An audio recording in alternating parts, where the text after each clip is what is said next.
संपूर्ण पृथ्वी को नाप लिया, दूसरा चरण रखने को तो कोई जगह ही नहीं मिली।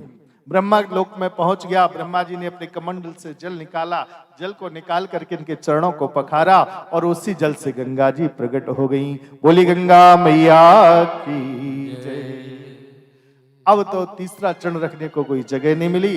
भगवान बोले तीसरा चरण कहाँ रखूं? राजा बलि बोले 2 चरण में आपने मुझको नापा। बोले हाँ, तो एक काम करो, भूमि बड़ी होती कि भूमि का स्वामी बड़ा होता है? बोले भगवान भूमि का स्वामी बड़ा होता है। बोले अच्छा, स्वामी बड़ा होता है तो तुमने मेरी भूमि को 2 चरणों में नापा है, 1 चरण में मुझको नाप। भगवान बोले नहीं, मैंने तेरा शरीर थोड़ी मांगा। बोले मैंने तो भूमि मांगी है, भूमि कहीं तेरे पास में है तो ठीक है, और नहीं तो फिर मैं तुझे बदनाम करूंगा कि राजा बलि पे वचन देता है फिर बाद में मुकर जाता है।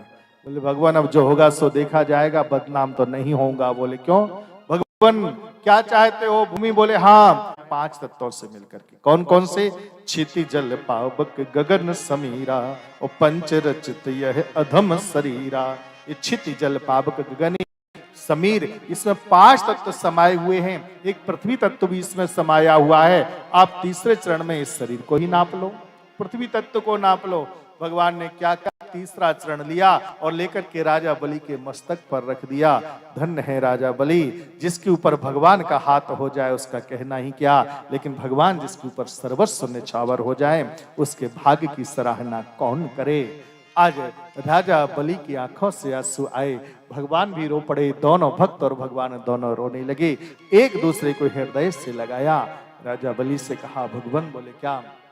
मैं तुम्हारी दानवीरता से आज बहुत खुश हूं। बेटा एक काम करो। बोले क्या? भगवान पहले इतना लेते हैं फिर इतना देते हैं, लेते 2 हाथ से हैं, देते 1000 हाथ से हैं। भगवान बोले तूने मुझे दिया और मैं सबसे ज्यादा प्रसन्न होता हूं, सबसे ज्यादा खुश होता हूं तो दानियों से खुश होता हूं। तुमने बहुत बड़ा दान किया है, अब एक काम करो, तुम मुझसे कुछ मांग लो, मैं तुमको देना चाहता हूं।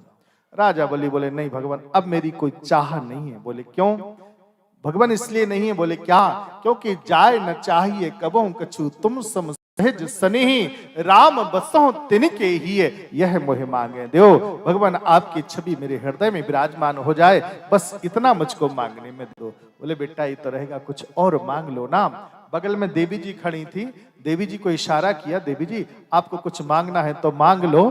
देवी जी ने कहा सुनो, चाहे लौट के गंग और पताए को बहे, पर ऐसे मगन ते हम मांगते नहीं। अरे भिख मंगे, कुछ और चाहिए तो मुझसे मांग लो, पर मैं तुमसे नहीं मांगूंगी। जैसे ही कहा, बस आज वामन भगवान के साथ मेरे प्रभु मुझे कोई रहने को स्थान दे दो। इन्होंने कहा आज से तुम सुतल के राजा बन जाओ। सुतल लोक में पहुंच गए। बोले भगवान इच्छा है? बोले क्या मांगना चाहते हो? बोले भगवान जब राजा रहूंगा तो तुम मेरे द्वारपाल बन जाना। बोले तथास्तु, यही होगा। भगवान द्वारपाल बन गए, स्वयं आकर के राजा बन गए। हमारे मध्य में अभी वामन भगवान यहाँ पर आए हैं।